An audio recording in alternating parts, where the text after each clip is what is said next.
Hello, my name is Mary Mack. I'm the Executive Director of ACEDS, the Association of Certified eDiscovery Specialists.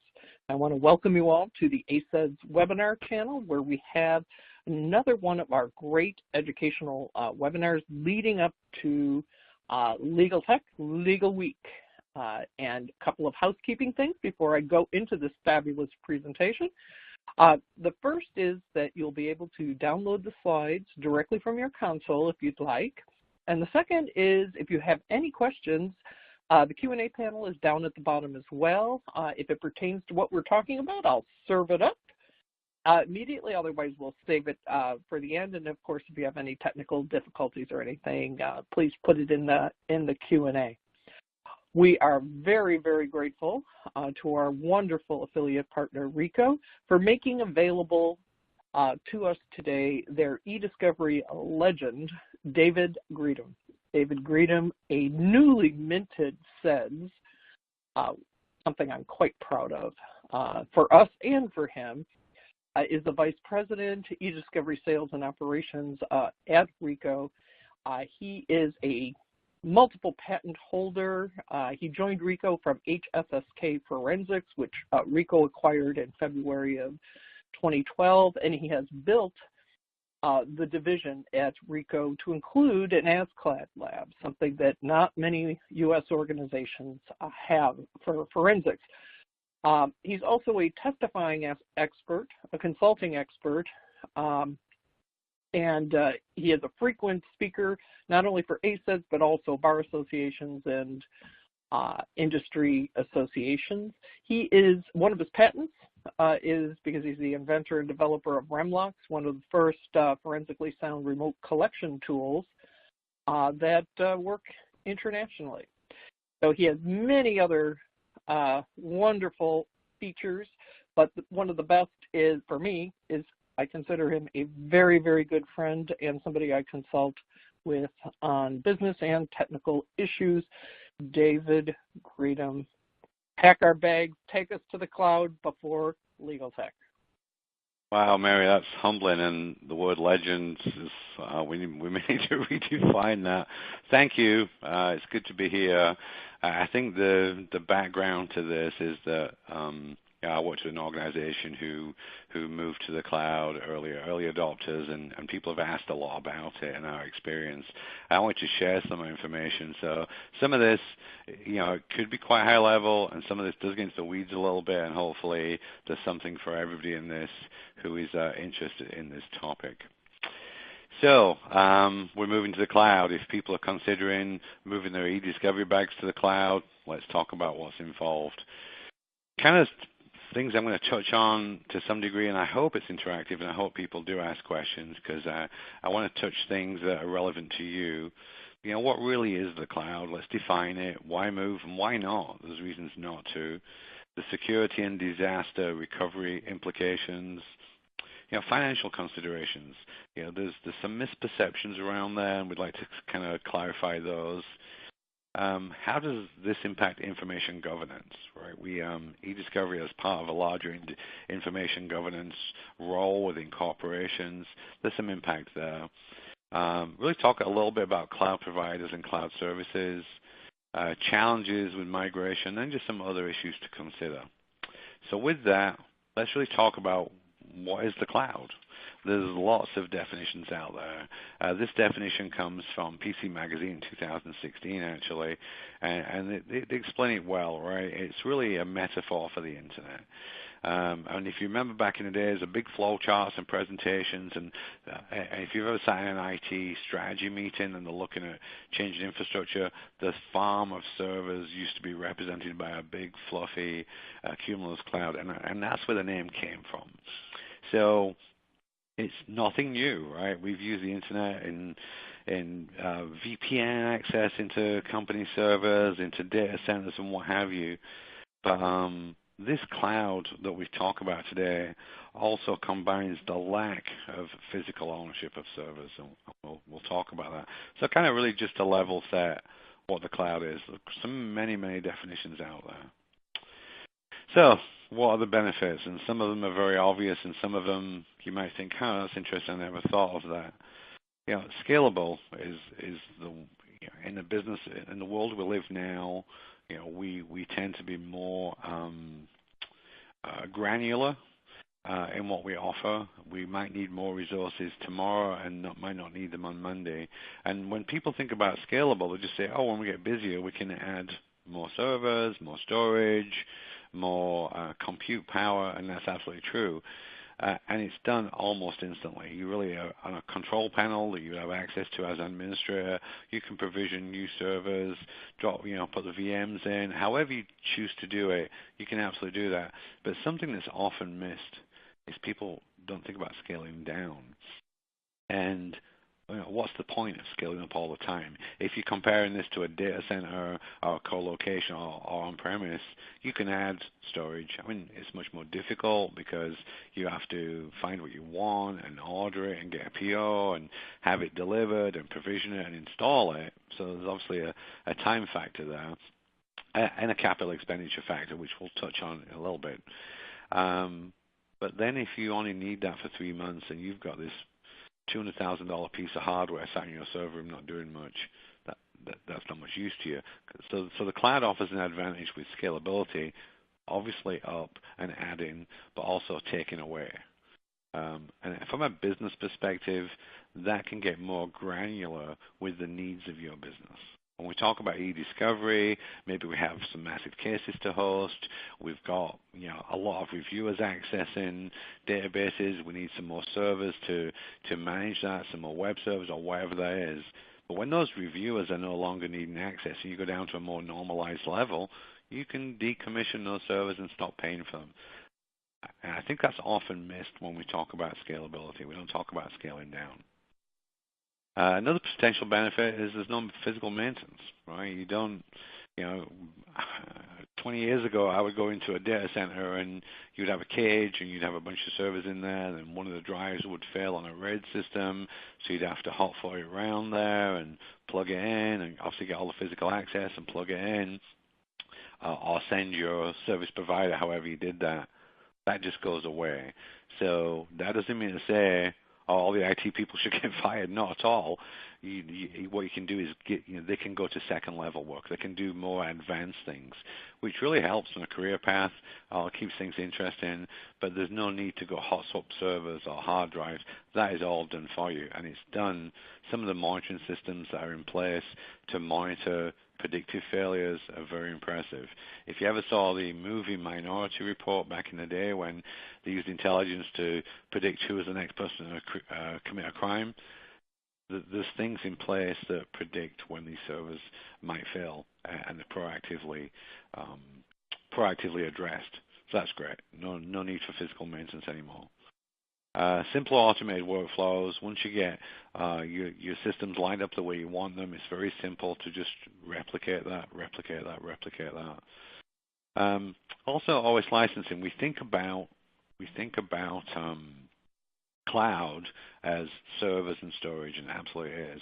But if you want an SQL server, you also have to have the license for SQL, and SQL server licenses are very expensive. So you're in essence bundling this together, and you can rent the license for the time that you need it. Personally, outside of work, I'm a keen photographer. I'm a wannabe amateur. That's what I tell people. And you take photographs and you want to enhance them. You can use Photoshop or Lightroom or what have you. But really, as a keen amateur, they're really expensive. So I have an agreement with Adobe where I rent these programs for less than $10 a month, so I can use them when I want. But when I don't want to use them, I don't have to rent them. That's exactly the same model with operating system licensing as well. One thing that I'm finding in our 5 to 6 year history of being in the cloud is that there are many updates and many features being added all the time. And that kind of folds into the second point of development dollars being focused on cloud services. In my experience, that's absolutely true. We see it with SaaS providers. They will bring updates to their cloud environment first, more features there, a lot of development resources going into that. So that means that you can get the updates quicker and the latest features quicker, assuming that the development has been done and tested in a palatable way. And there's also cloud provider dashboards, and they provide these as standard, a little bit different from what your data center might provide, and you can customize them to suit your world and your workflow. And as we talk about eDiscovery, there's some pretty interesting workflows in there, which is outside of, hey, we just need some servers and we'll do the rest. You want to look at things like how many people are accessing servers on web-based servers. How are we dealing with our dual-factor authentication there? Do we have enough resources? Hey, we've got a massive imaging job. How do I add 3 more workers to that, or 10 more workers, or whatever it is I want to do? And these dashboards is where it's like control center. And so as you move to the cloud and you make friends with the dashboard and you fine-tune it to suit yourself and your own workflows and your own needs, reactive to your business levels of operation and proactive to what's coming, these dashboards become critically important. And they are provided by cloud providers, and they need to be customized somewhat to fit into your workflow. So a lot of things in that dashboard, by the way, can be script driven, so you can repeat the process if you're deploying more VMs over and over and over. What else have we got as potential advantages? I mean, there's lots of advantages, and this is kind of a summary, really. Security monitoring, we're going to touch on that a little bit, but the team that you might have in place to protect your environment and your data and your client's data, if that's the case, from cyber and other security attacks. This now goes, the first level of responsibility of that now goes to your service provider. And they have hundreds of people and great technology to protect you and keep your systems up and running. But we'll touch a little bit more on that shortly. The truly on-demand and pay-on-consumption is interesting. We're going to talk about costs in a few slides, but imagine the scenario where you have this unexpected, very large matter that comes to hand that's very time sensitive, and in our industry that's probably about 6 o'clock Eastern on a Friday, right?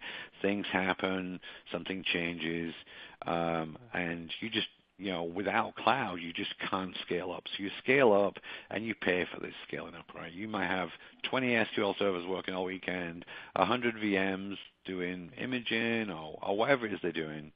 And then comes Tuesday and you've done what you need to do and the attorneys have got what they want. You just stop and you're only paying for that consumption. It really is truly on demand. As we talk about costs shortly, people are surprised to realize that you actually charge per minute on things like uptime of servers and things like that. Other benefits, geographic coverage. So in my world, that's a huge differentiator. The world has changed. Our industry's changed. There's more cross-border litigation. There's more privacy rules. There's data residency has become a lot more important. So having options where you can take your infrastructure and say, you know what, I want to replicate this or part of this in a different country or in a different region to help facilitate the needs locally there because the data can't move through residency. It is a very simple process. Now, I say simple, and our infrastructure team are probably going to be, growling right now, but the processes are simple. You have standards in place that you can replicate using dashboards, and you can pick your location, and you can say how many workers you want there, what hosting tool you want, what processing tool, and you can deploy them. But again, there's costs associated to uptime. And when these things are not needed, we typically see in the middle of the night. If you don't have servers working, you want to have some systematic way of shutting them down. And there's some clever ways you can do that using some of the tools that the cloud service providers actually provide. And if you have a good technical team that can create tools as well to do that. I think I touched on this. Software providers are really focused on cloud. A big move to SaaS, as we've seen over the last few years, and development is definitely going that way. Another benefit is the certifications that are offered through cloud providers. There are many. I mean, high-tech FedRAMP, SOC 1, SOC 2, HIPAA, IRAP, ISO 2701. There's lots more. And then you get into international certifications as well. You get rigorous third-party audits, and those audits can be shared. But some international ones, of course, GDPR's on everybody's lips right now. The UKG Cloud, the Singapore MTCS. In Australia, they have IRAP, which is the Information Security Registered Assessors Program, which is really a directive to provide high-quality information communications to support the Australian government's security efforts. So as organizations are looking internally at how their data is stored internally, and they look, do I give it out to a law firm as a third party? Does it become a risk there? Do I use cloud services myself? How do I know that I'm going to be compliant with regulations or just generally have good security? Those certifications certainly can be a differentiator when you're looking at cloud, and if you're bidding for business or you're looking for security about how you store your data. So, David? Yes. David, is there like a superseding security audit that would sort of include the other ones? Is FedRAMP the highest octave, or is it a lower octave than the SOC 2? What would you suggest for organizations that wanted to start looking at the cloud, and what certification is the most important? Yeah, so that's a great question, and I'll probably start a fight between certification bodies with my answer. I mean, it tends to be somewhat specific to how you run your business. HIPAA compliance, if you have a lot of personal records, obviously a lot of medical records, that's obviously important. I think in my experience, I've found that the FedRAMP standards are the de facto, and everything kind of interfaces with that to a degree. So if you remember in FedRAMP, the president in 2011 and the OLP in 2012 said, hey, government, we have to embrace the cloud. The advantages of the cloud are just something that we have to do, and we have to adopt to help run our departments better. Of course, in those days, there was a lot of worry about risk. And, okay, how do we know the data is going to be here? How do we know people aren't going to hack it? So they developed these standards, which ultimately became FedRAMP, and that talks about access controls. It talks about multi-factor authentication, how data is stored, how it's accessed, and there's a lot of standard operating procedures around this. And having been involved in this personally with my organization, they are very, very extensive, very deep, very detailed. Now, some people may say, GDPR certification is more important, and in your world that might be.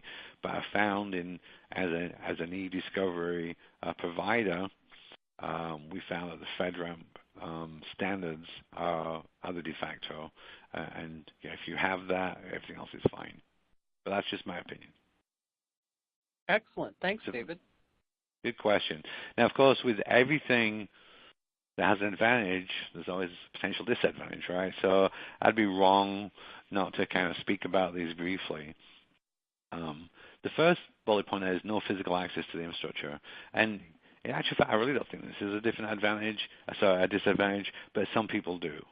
Some people are used to going into the cage and going in and pulling a server out, putting a new server in. Or in our world, right, typically in the eDiscovery world, you might get some data from a client and you want to go and plug it in because you got to process it remotely or whatever, and that access goes away, that physical access goes away.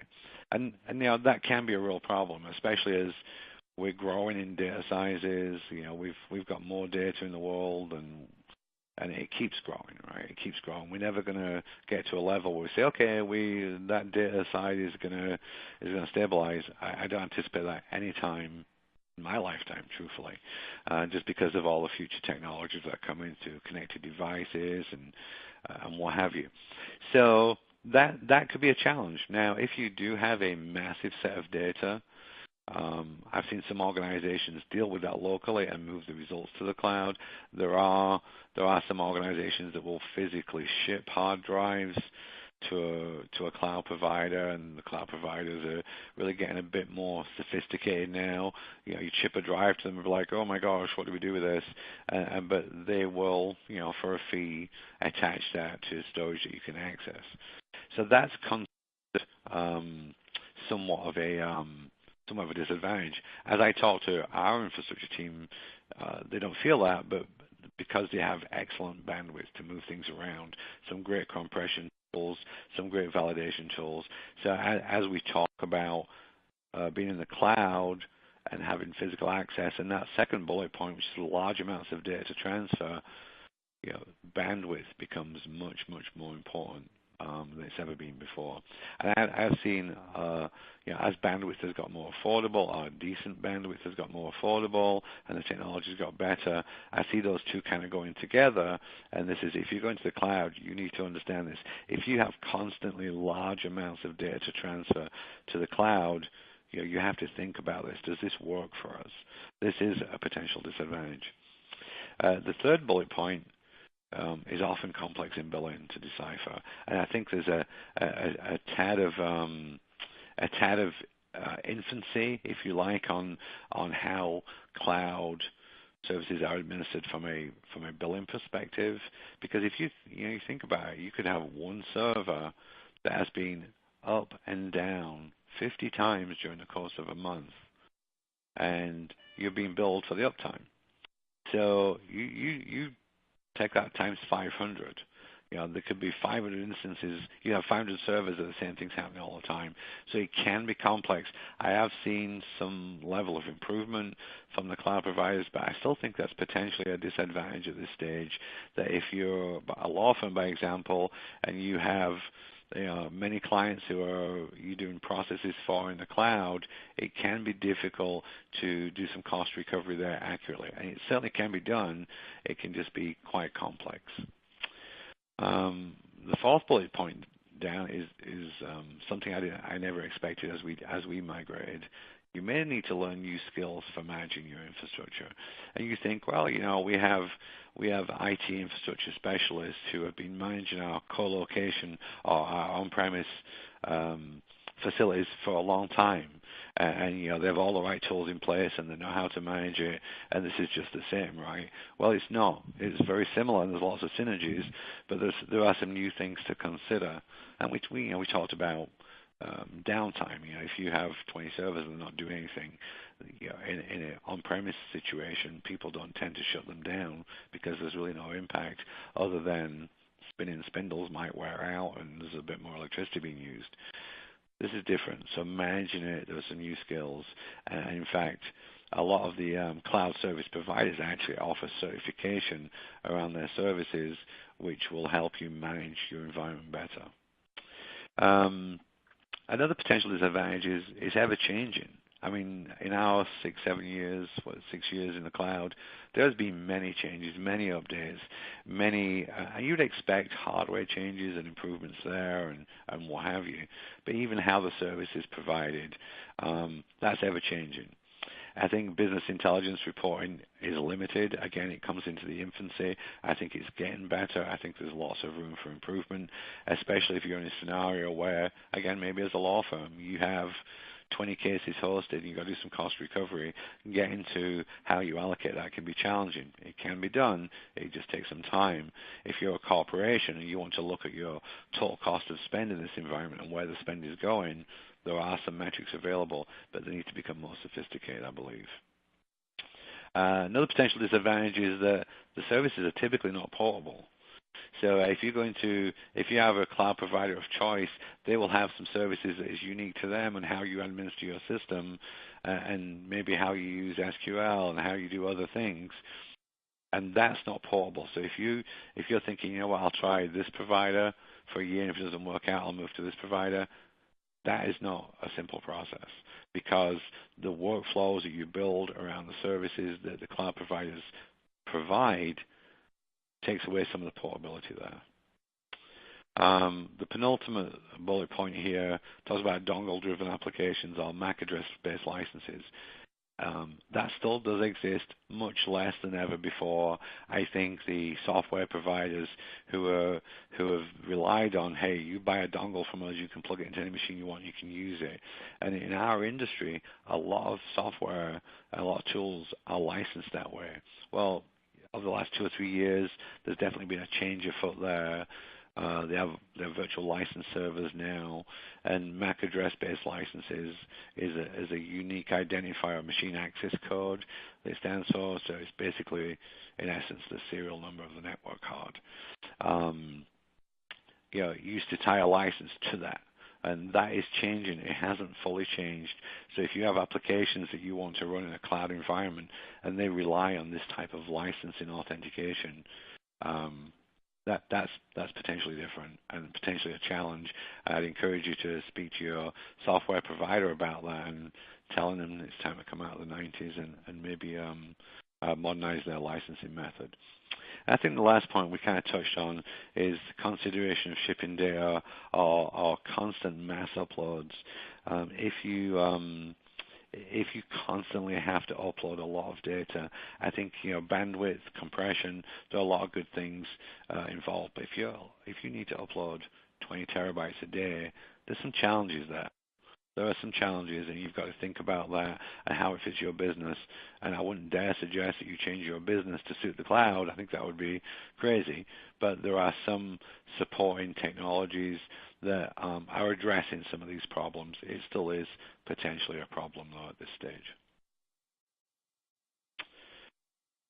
So, Mary, I think we're going to touch on security. We are, and we're going to do a poll, so our listeners will be able to weigh in, and we'll pause for a couple of seconds for you to answer the poll.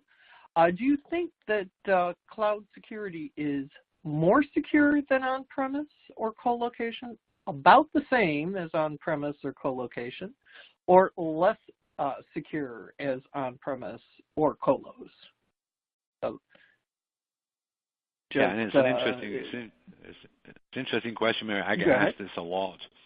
And I'd be really interested to know what people's perception on. Obviously, cyber. We've had such an increase in cyber attacks in the last 5, 6, 8 years, and we hear stories about government systems being hacked and all these things. There's definitely a bigger focus these days, particularly in eDiscovery, regarding protection of data and being secure. So yeah, it'll be interesting, because I think that back when the first move to the cloud happened and some of those security incidents occurred, the legal community got cold feet, I think, and it'll be interesting to see if the cold feet have warmed up for us. Well, another interesting point as well is when we first started talking about cloud, there was definitely a perception of, hey, I'm getting free cloud services with this service provider. I can store 5 gig for free or 1 gig for free, and I never paid for it. And the reality of that is, I don't know what their security was. I don't know where your data was stored. And it could well have been stored outside the country, and it could well have been exposed to security. And we see lots of organizations who have had breaches. I think there's a little bit of a you pay for what you get approach there as well. If you're getting something free, and if they're providing that to you free, something is not right. So it's interesting. It shifted. Less secure, less than 5%. That kind of warms my heart to see that, because there are many instances that I could show, and I won't breach any confidentiality, but there are many instances we could talk about where on-premise has been has almost no security, has not got even basic security practices in place to defend DDoS attacks and things like that. Interesting. Thank you for answering that. It seems like it's a close race between more secure than the same. And if you're all waiting for me to give the answer, I'm going to disappoint you. I think it really does matter. It's circumstantial. The answer is circumstantial. I think it can be much more secure. It can be, and that depends on what services you buy. That also kind of depends on how you run your on-premise location or your colo. If you're relying on your data center provider to have some things in place, they possibly do, and they possibly include them, but you can buy more security, essentially. So talking of security, a different change of mindset, I think I mentioned it a little bit earlier, is that your first level of security is now no longer with your team. It's with your cloud provider. And they have lots of people doing this, and they have best practices, and they like to call it recipes. Here's our recipe for security. You do these 19 things, and we're going to, as your infrastructure design, and we're going to monitor those systems for you. And that means that your team who are currently doing this can be used for other second, third level tasks. They can be used for other parts of protecting your business.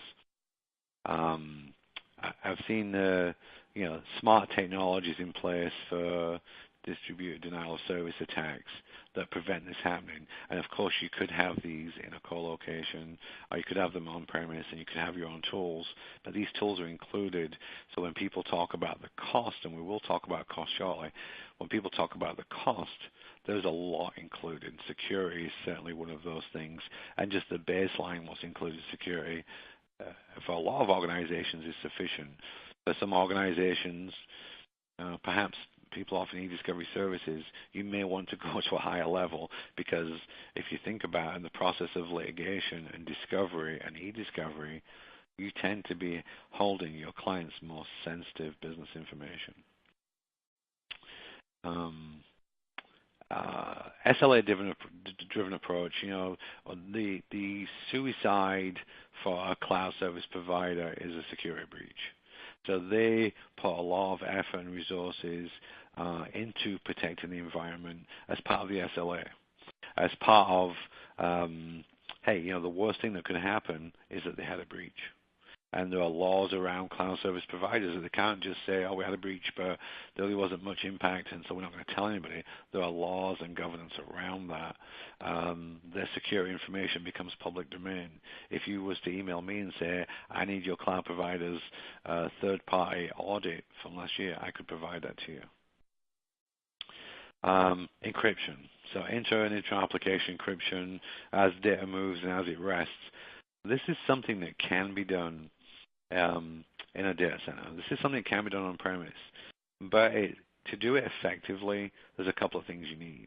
You need somebody who specializes in this. It's not just a case of install a piece of software and off you go. And you probably need, for it to run efficiently, you probably need about twice your infrastructure. Because when you have encryption at rest and you have inter-application, it is resource hungry, and it is moving things from encrypted to on the fly and back again.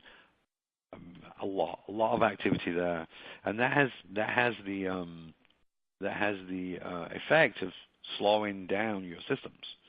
And one thing, hats off to the cloud service providers, they've really dealt with this well. They've really, using their services and how they've built their infrastructure and how they offer the services, you have your client's most sensitive data. Or if you're a corporation, excuse me, your most sensitive data might be out there in a cloud. You can't risk this being, exposed in any way whatsoever. If you're a corporation and you have, personal information on there, your medical records or something like that, and that's exposed, you are financially in a bad place. Not only reputationally and commercially, but financially, you've got fines coming, and it's bad for your business. So these things are a must. I do know of a couple of data centers where an industry colleague of mine from a different organization does have an encryption at rest environment in a co-location. And the cost of that and the management of that and the performance, the resources needed to make that efficient are extensive, very extensive. So this is one thing I think the cloud providers have done really, really well. I think when they've organized, when they've looked at their infrastructure and organized it, and I think they've known that, hey, cyber's on the increase, right? There's no news flash to anybody. We need to proactively deal with that. And I actually think they've done a really, really a good case there. a good service delivery. I think I mentioned this, the documented audit reports. We get reports from our cloud provider on their third-party audits. They're not redacted. They're not, obviously, we don't get information about other people's environments. We get about ours and their underlying infrastructure. And the certifications around that. In actual fact, just touching on certifications, there's certifications, they have, we talked about earlier, there's HIPAA and there's GDPR and there's FedRAMP and there's different certifications there, but there's also certifications for your administrators. I think I touched on that. That's certainly worth pursuing to help learn how to maximize the environment, how to get the best out of it, how to keep it cost efficient.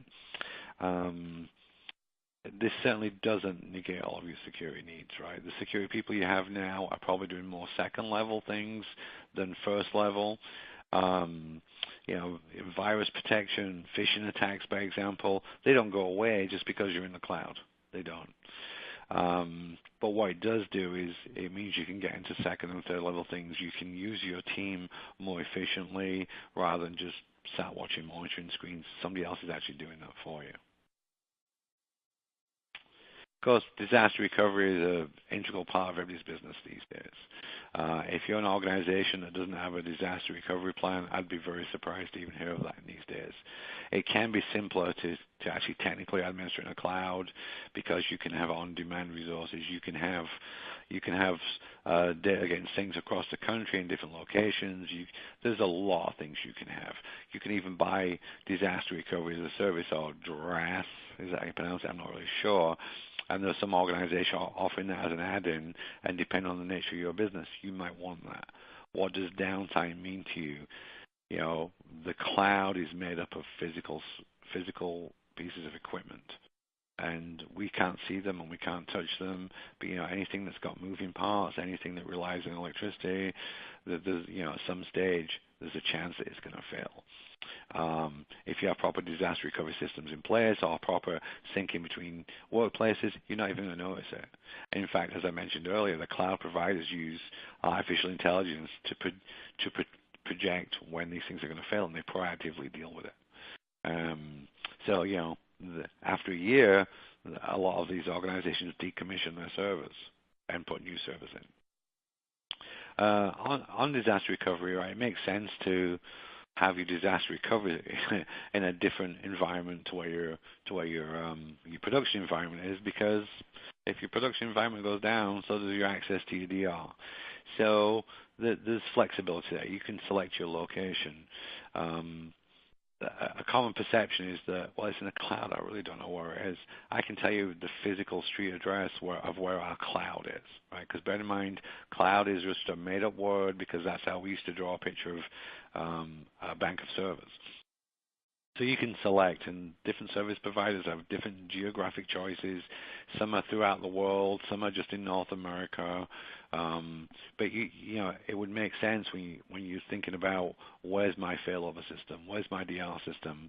You want to look somewhere else, and you've got to consider data residency and privacy.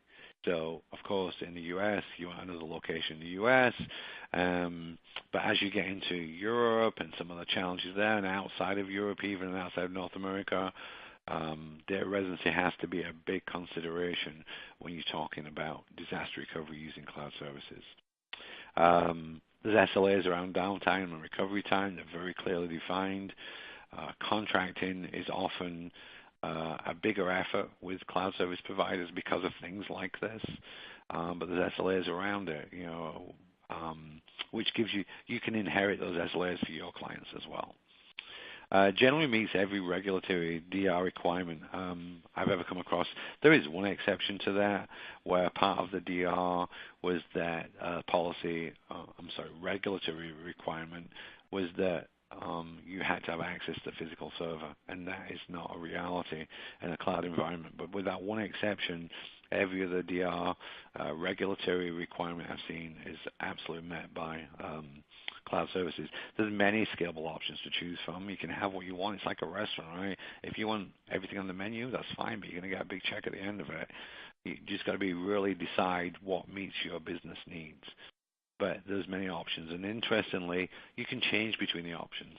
It would make sense that your most critical systems might be on a different SLA to some of your back office systems that, you know what, if you're down for 8 hours, it's inconvenient, but it's not worth the actual cost to guarantee it's going to be back up in 4 hours or 20 minutes or whatever it is.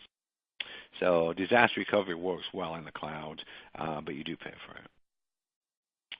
So I think, Mary, we have another poll of this intelligent audience. Indeed, indeed we do. And so the survey now is around cost. So do you think the cloud is more expensive than on-premise or co-location, about the same cost, or less expensive? So we're looking for your thoughts on that. And if you just do the... I'll click along. Sorry, I apologize. I'll click further along. Here we go. And this is an interesting question as well because, you know, things have changed, right? The cloud technologies have evolved. And larger organizations, some of the biggest organizations in the world, are playing in this space. And, you know, there are some, we've talked about a couple of slides about the advantages, and then there's some potential disadvantages. Where does cost fit in this? Interested in what people think. I know I've had conversations with people over the last 5 or 6 years, and they think that cloud is cheap, and you hear about this, storage is pennies on the gig. I've heard that many times. And so I'm interested, and I wonder if I can just, I'm that keen to know. I'm actually going to click onto the next slide. And we have some interesting results. Wow, that is very interesting. Look at that. And again, Mary, you got any thoughts on that? Well, you know, overwhelmingly, people believe it's less expensive. So I think that's also a shift from some time ago. That personnel is more plentiful. So, you know, supply and demand in the labor market to get it done. But it used to be highly specialized. So I think there were a few more costs there, and now it's perceived to be less expensive. So what do you see there, David? It's really interesting, and again, there's not a yes, no, or maybe answer. I think it's specific to your environment. I don't think it's any less expensive in the eDiscovery space. I think it may end up round about the same, but the advantages it brings are certainly other financial considerations. So I think one of the things that I'd say to anybody who's considering moving their eDiscovery environment into a cloud environment, I think it's very, very important that you manage it properly. And I can't emphasize that enough. To learn about how to manage it properly, I'd encourage people to take certifications from their service providers if they can, because going back to the example I used earlier, if you have 10 servers or 50 servers sat in your server room in nice air conditioning and they're not doing anything, nobody really cares, right? I mean, I'm not going to turn the servers on and off. In fact, you're told in IT training, don't turn the servers off unless you need to, because when you turn them back on, it uses more resources and more spindles are spinning, and it will encourage aging. Can't do that in the cloud. If you have something that's not working, you have to shut it down. And shutting it down and bringing it back up is not a difficult process. So going back to the previous slide about the financial considerations, if you manage it properly, it could be less expensive. But in my world, I kind of feel it's about the same, and in some cases actually a little more expensive.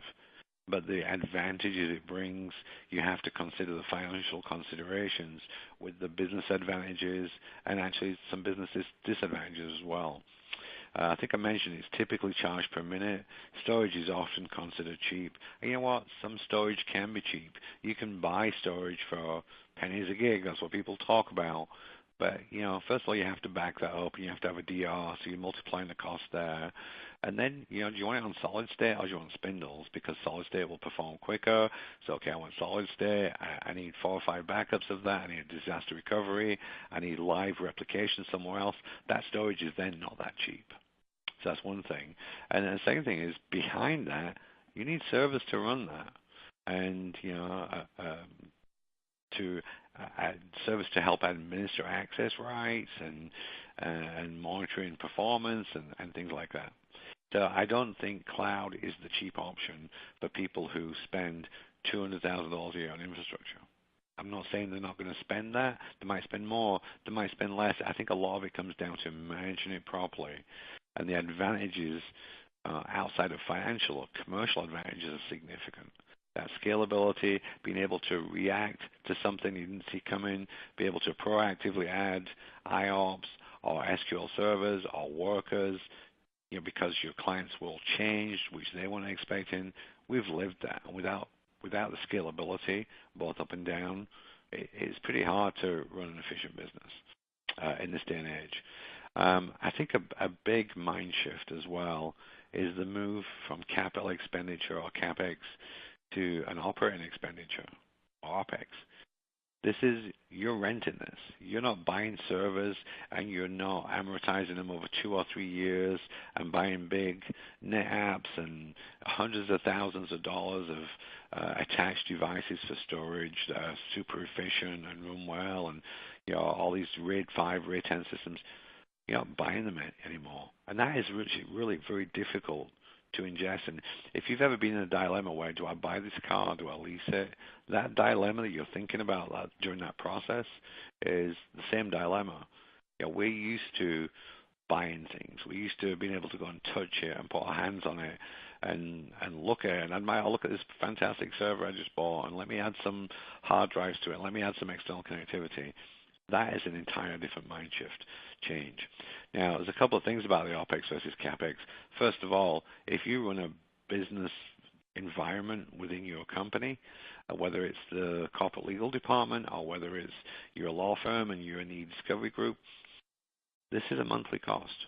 But you don't have to go and get a CapEx and go through the approval process of that. It can fall within your budget. That makes it easier to buy. Makes it much easier to buy. And as a world and in SaaS offerings, we're going that way. I talked about my licensing, my personal license in Photoshop and Lightroom. You can think about that of Office 365. You license that, and you don't want it anymore. You don't pay for it, but the cost is palatable compared to going out and buying Microsoft Office or buying Photoshop or whatever the case may be. So there's a different mindset, and that is an adjustment. That is definitely an adjustment. It's a cultural adjustment, and some people have already made that, and some people are struggling with it, and some people are like, I don't know how this will work. It is worth the journey. It allows you to run your business more efficiently, more reactive, and more proactive to the world that you live in, whether you're a law firm serving clients, whether you're a corporation serving the GC's office. It does allow you to anticipate your costs, to not have to amortize costs, not have to get CapExes, but you do have to think about it differently. Of course, there's a potential cost serving with the physical maintenance side of it. You are no longer physically maintaining this, so some cost savings there because your IT people can work on other things that makes them more efficient and savings there. There's also actually a potential loss of a tax benefit because how costs are allocated at a tax level differs between an operating cost and a capital expenditure. So that's something that your C-suite are probably going to want to consider as well as they model this out. So is it more expensive? Is it less expensive? Is it about the same? It does vary on your circumstances. If you are, in my mind, what would be a typical eDiscovery house, whether corporate or law firm, I think you're going to find it's roughly the same. But only if you manage it well. It could definitely be more expensive if you do not have the ability to scale down, or you don't know how to do that, or you don't know what the triggers are. There are some technologies that will auto shut down servers if they haven't been in use for a preset period of time. We certainly use that, as I think other people do. So there's not a simple answer to that. I think if you manage it well, it's probably about the same. But don't be fooled by this pennies on the gig storage. We hear it all the time, and it's not accurate. It's not an accurate reflection of the financial considerations in a cloud environment. So as we're coming towards the end, I'll touch on a couple of quick things. Of course, information governance. eDiscovery plays in this space one way or the other. And, some good things about this, right? I talked to one of our information governance consultants, and they gave me some information that I thought was appropriate. Tier 1 providers have some tools built in. It makes it a lot easier, or it can make it a lot easier. Of course, you want to buy those tools, and some of them are included, and some of them are probably add-ons, information governance modules, if you like. You have the ability to govern the data in real time. There's obviously the scalability advantages, and there's some really nice ways of utilizing the environment for data remediation in line with your records retentions. There's a couple of bad factors, though. It could create a relaxed approach about retention. You say, well, it's in the cloud, it's pennies per gig, in air quotes, what people say. It's really not costing as much. So you have a much more relaxed approach about it. And it could also create that sense that, hey, we can keep it forever. It's not really costing us much more. I've seen a case recently where a law firm kept a client's data outside of their data retention policy or the records retention policy. And the litigation finished and the appeal had finished and the settlement had been made and the transaction was complete.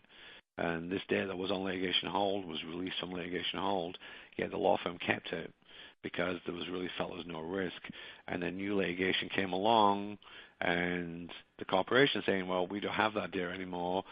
Our records retention policy means we don't have to keep that anymore, and that's all well and good. But then when they dig deep, the law firm has it, and then that data becomes discoverable, and that is not a way to keep your client happy. And, of course, there's millions of dollars of costs that the law firm are probably going to have to meet there. I think things to ask your cloud service providers are pretty straightforward, things you'd expect. The download throttle is a good question. Do you throttle downloads?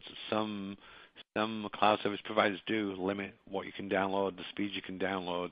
They're not in a hurry for you to take data out of their environment, so that can be throttled. I'd ask those questions, of course, where the data is stored, and location regions, be aware of privacy and data residency issues. I think I'd really avoid the cheap alternatives. If it appears too good to be true, it probably is. I mean, that's probably a good mindset. I think, we all know, and I'm not going to name all the premium cloud service providers, but we all know there's 4 or 5 really big players in there, and they do get competitive. It's pretty difficult to do an apples-to-apples comparison on costs because the services are offered slightly differently. But I think if you go to an unknown where it appears to be half the price, I think my red flags would start flashing there. Okay, so migration. All right, this is not, I just moved my data over the weekend and we're going to put it on Monday. This is not a click-through process. Of course, like anything else you're doing big, you'd want a project plan, you want to target your timing. There's some financial considerations there because for a period of time, you're going to be paying for both. You're going to be paying for your co-location or your on-premise hardware and services at the same time as you're moving towards the cloud. And that is a business expense. In fact, ironically, I've seen organizations get CapEx for the migration. They've said this is a cost to our business to help us modernize, to help us offer more efficient services, to be more relevant in the marketplace. There is expense involved. It is not just stop paying one day here and start paying one day here. Proof of concepts, the cloud service providers are very willing to give proof of concepts, which is mandatory. I mean, you wouldn't just, your workflow and how you run your business unit and how you run your eDiscovery is specific and unique to you. And while a lot of organizations are probably doing things very similar, I'm sure there's some areas that you do it differently. And proof of concepts, not a 2-week proof of concept, a 3 to 6 months proof of concept. When we went through this, we had a project plan, and it changed 5 times on timing because of things that we learned. And talk to those who have gone before you. Find out the gotchas. There are people who have done this, who have some expertise in this area. I would talk to them. And, the cloud service providers do have migration teams, and obviously talk to them as well. But they're going to come from it very much their perspective, and they don't run your business, you do, and they don't know how the intricacies of how you operate on a daily basis. There are some financial considerations, of course. You will temporarily duplicate costs. There's masses of data to move. And wouldn't it be a great world if you said, okay, next week on Monday we're going to shut down all our servers and we're going to move it all, and next Monday we're going to be up and running in the cloud and everyone's going to be happy. Well, you're going to get fired by your clients. You're going to have performance-related issues when you get there. We can't just shut systems down, right? We can't do that. There's some things that there's some methodology. Let's say I would talk to people who have gone before you. There's different ways you can do it. There's some things you have to do once you've done the move. Just something simple like the pathing of workspaces where things reside. And then on moving day, moving day is D-Day, right? It's obvious, but being prepared based on your project plan, just thinking you can do this on the fly, I'd encourage people not to think that way. It is a much bigger, a much more detailed plan needed than that. I'd have your SaaS suppliers on standby. I'd have an escalation, a communications process in place. Obviously, you're going to simulate the move a week or two out as well, so you can learn those gotchas. And I would also have a disaster recovery plan in place, which is let's go back to state. Let's go back to current state. We didn't expect this. And I think if you go into with your eyes closed and you don't speak to people who have gone before you, that's probably where you're going to end up. Finally, some other issues. Contracting, they tend to be a little more complex than your data centers because the SLAs are very different. They tend to, the service providers are looking for longer-term commitments. With that, if you can pre-commit, hey, I know I'm going to need 20 servers for the next year. I'll pre-commit to those. There's some discounts available there.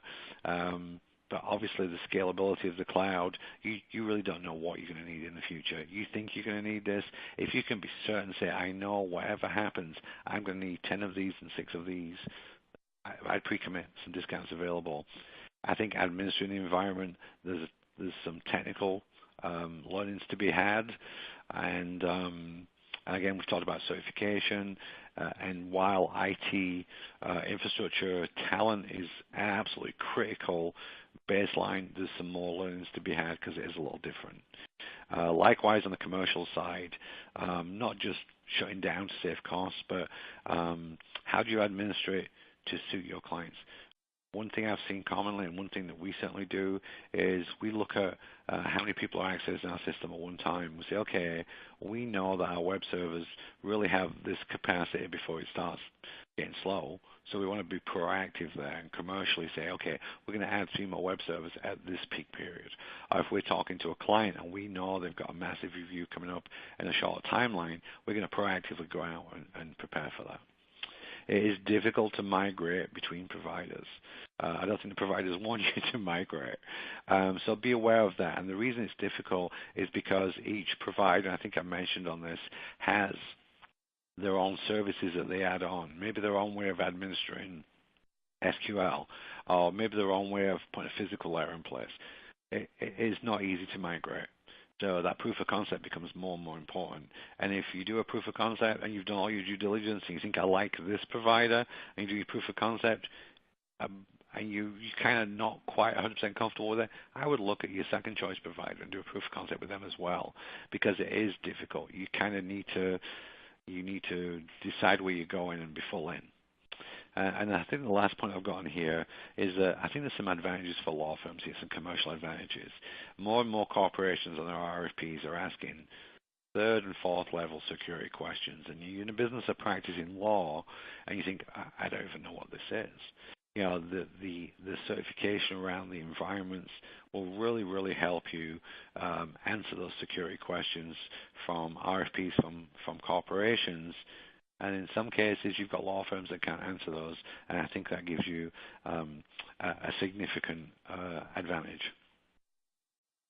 In summary, I think we touched through all of these points.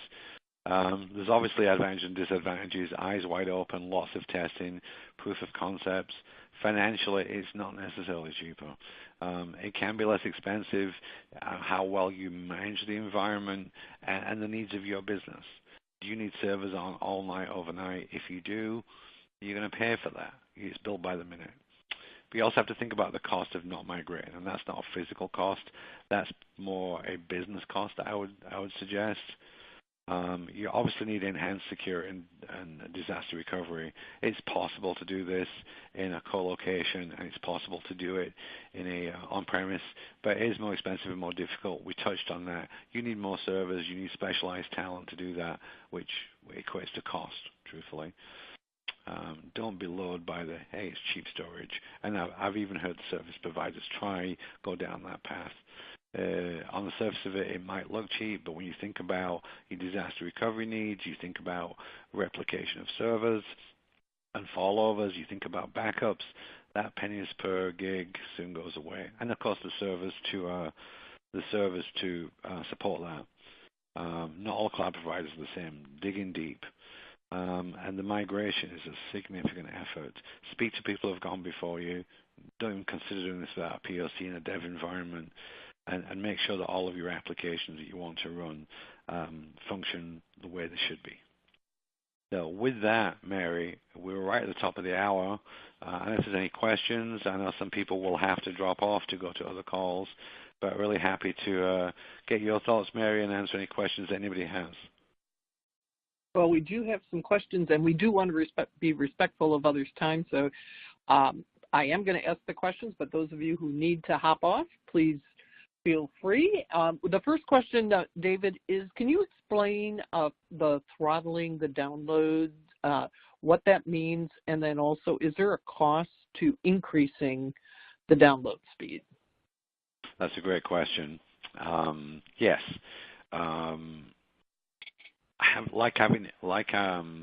At home, if you have internet at home on your office, it's pretty quick to get around the internet and download things. But if you want to upload things, it's a little bit slower. In a cloud world, it feels like it's the opposite way around. They throttle the downloads to protect their environment, to make sure everybody's got the right services, but they typically throttle it to speed as well. And I've heard 2 gig per hour. I've heard that mentioned a lot. Office 365 has something similar. They don't want to facilitate you to download your data fast. Now, there's a commercial aspect to that, and there's a protecting their environment aspect, right? If a lot of people hit and downloading data and pulling on resources, those resources are a little different than uploading. And if that answers the question, I think you can negotiate better download speeds for sure. The reality is, in an eDiscovery world, what you download is with intent is supposed to be a fraction of what you upload, right? Yeah, if you're doing a document review that's got 100,000 documents, the hope is that you're downloading 3,000 or 5,000 of those to produce. So they're protecting themselves and their environment from too much access on the servers and the infrastructure to have all these downloads going on, but also there's a commercial aspect. They want you to keep the data there as long as they can because you're renting it. You're renting the servers, you're renting the space where the data sits. And if you get into solid state and you have 2 or 3 backups and disaster recovery and a failover, that can be significant revenue. Yeah, I think from my perspective, the download speeds were difficult even in the on-premise. That when you're doing productions, you're actually building a production set, you're tiffing and things of that nature. So you can distribute that load, the tipping load, but then if you've got a bottleneck to actually download the production set, that could be a surprise to some teams, I think. Yeah, and they are proactively set limits for lots of reasons, and some of those reasons we just discussed. Mm-hmm. Yeah, and we do have some other questions, David, about costs, but I think we'll leave those for you to follow up individually on those, if that's okay, because we're now well over the hour, and I want to thank you very much for a wonderful educational pre-legal tech trip planning to go to the cloud, and I encourage any of you who want to see more about RICO's solutions in the cloud to visit them at Legal Tech or come see Sir Greetham here as he leads the walkers in our first annual walk run. It's at dark 30, 6:30 in the morning on Tuesday. We're kicking off Legal Tech with a little bit of a healthy alternative. We're very grateful to Rico for being one of our first charter sponsors of something that we'll be doing throughout the year, which is a Start Where You Are campaign. So, and then come see us as well. We'd love to see you. Our list of events are up on our aseds.org site. Definitely register if you're coming. And thank you all for your kind attention. Thank you, David. Thank you, Rico. And Deja, thank you for producing. Take us out.